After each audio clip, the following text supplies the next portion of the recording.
1 Tawaris 9. Daftar penduduk Yerusalem. Seluruh orang Israel telah terdaftar dalam silsilah. Mereka tertulis dalam kitab Raja-Raja Israel, sedang orang Yehuda telah diangkut ke dalam pembuangan ke Babel oleh karena perbuatan mereka yang tidak setia. Dan orang-orang yang mula-mula menetap kembali di tanah-tanah milik mereka, di kota-kota mereka ialah orang Israel awam, para imam, orang-orang Lewi, dan para budak di Bait Allah. Di Yerusalem tinggal orang-orang dari Bani Yehuda, dari Bani Benyamin, dari Bani Efraim dan Manasye. Utai bin Amihud bin Omri bin Imri bin Bani, dari keturunan Perez bin Yehuda. Dan dari orang Shelah ialah Asaya anak yang sulung dengan anak-anaknya. Dari keturunan Zerah ialah Yeuel dengan sanak saudaranya, 690 orang. Dari Bani Benyamin ialah Salu bin Mesulam bin Hodawiah bin Hasenua, Yibnea bin Yeroham, Ela bin Uzi bin Mikri, dan Mesulam bin Sefaka bin Rehuel bin Yibnea. Dengan sanak saudara mereka menurut keturunan mereka, 956 orang. Semua orang itu adalah kepala puak. Dari para imam ialah Yedaya, Yoyarib, Yakin, Asaria bin Hilkia bin Mesulam bin Zadok bin Merayot bin Ahitub, pemuka rumah Allah. Lalu Adaya bin Yeroham bin Pasihur bin Malkia dan Masai bin Agiel bin Yazera bin Mesulam bin Mesilamit bin Imer, dengan sanak saudara mereka kepala-kepala puak 1760 orang. Orang-orang tangkas untuk menyelenggarakan ibadah di rumah Allah. Dari orang-orang Lewi ialah Semaya bin Hasub bin Azrikam bin Hasapia dari keturunan Merari. Lalu Bakbakar, Heres, Galal, dan Matanya bin Mika bin Zikri bin Asaf, serta Obaja bin Semaya bin Galal bin Yedutun, dan Berekia bin Asa bin Elkana yang diam di desa-desa orang Netofa. Penunggu-penunggu pintu gerbang ialah Salum, Akub, Talmon, dan Ahiman dengan sanak saudara mereka. Salum ialah kepala. Sampai sekarang mereka ada di pintu gerbang raja di sebelah timur. Mereka lah penunggu-penunggu pintu gerbang perkemahan Bani Lewi. Salum bin Kore bin Ebiasaf bin Korah dan saudara-saudara sepuaknya, yakni orang-orang Korah, mempunyai tugas jabatan sebagai penjaga-penjaga ambang pintu kemah, seperti bapa-bapa mereka bertugas di perkemahan Tuhan sebagai penjaga-penjaga pintu masuk. Pinehas bin Eleazar mengepalai mereka sebelumnya. Tuhan kiranya menyertai dia. Zakaria bin Meselemia adalah penunggu pintu kemah pertemuan. Mereka semuanya yang terpilih menjadi penunggu ambang pintu ada 212 orang. Mereka telah terdaftar dalam silsilah di desa-desa mereka. Daud dan Samuel pelihat itu mengangkat mereka dalam jabatan itu.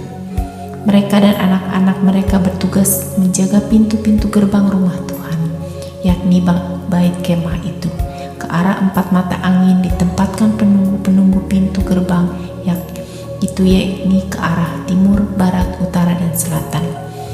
Dan saudara-saudara mereka yang tinggal di desa-desa mereka pada waktu-waktu tertentu harus masuk selama 7 hari untuk bekerja bersama-sama mereka. Sedang keempat kepala penunggu pintu gerbang itu memegang jabatan tetap. Mereka adalah orang Lewi dan mengawasi bilik-bilik serta perbendaharaan rumah Allah. Mereka bermalam di sekitar rumah Allah itu sebab mereka bertanggung jawab atas penjagaan dan harus membuka pintu setiap pagi. Sebagian dari mereka mengurus perkakas ibadah. Mereka menghitung perkakas itu pada waktu dimasukkan dan dikeluarkan. Sebagian dari mereka ditugaskan mengurus perabotan, yakni segala perabotan tempat kudus, dan mengurus tepung yang terbaik, anggur, minyak, kemenyan, dan rempah-rempah. Sedangkan beberapa orang imam menyediakan campuran rempah-rempah. Matika, salah seorang Lewi, anak sulung Salum, orang Korah itu, mendapat tugas tetap untuk mengolah roti. Dan sebagian dari anak-anak Kehat, yakni dari sanak saudara mereka, mengurus roti sajian untuk menyediakan setiap hari Sabat.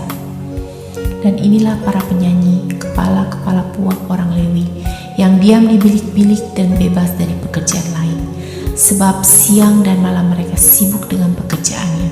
Itulah para kepala puak orang Lewi, para kepala menurut keturunan mereka. Mereka ini diam di Yerusalem. Silsilah Saul. Di Gibeon diam bapa Gibeon, yakni Yeiel, dan nama istrinya ialah Maakah. Anak sulungnya ialah Abdon, lalu Zur, Kis, Baal, Ner, Nadab, Gedor, Ahio, Zakaria, dan Miklot. Miklot memperanak Simeam. Simeam juga. Mereka ini pergi diam berdekatan dengan saudara-saudara mereka di Yerusalem bersama-sama saudara mereka yang lain. Ner memperanak Kis, Kis memperanak Saul, Saul memperanak Yonatan, Malkisua, Abinadab, dan Esibaal.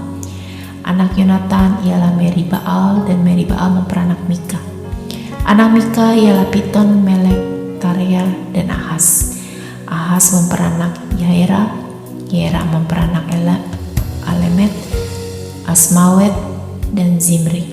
Zimri memperanak Moza, Moza memperanak Bina, dan anak orang ini ialah Refaya, dan anak orang ini ialah Elasa, dan anak orang ini ialah Azel.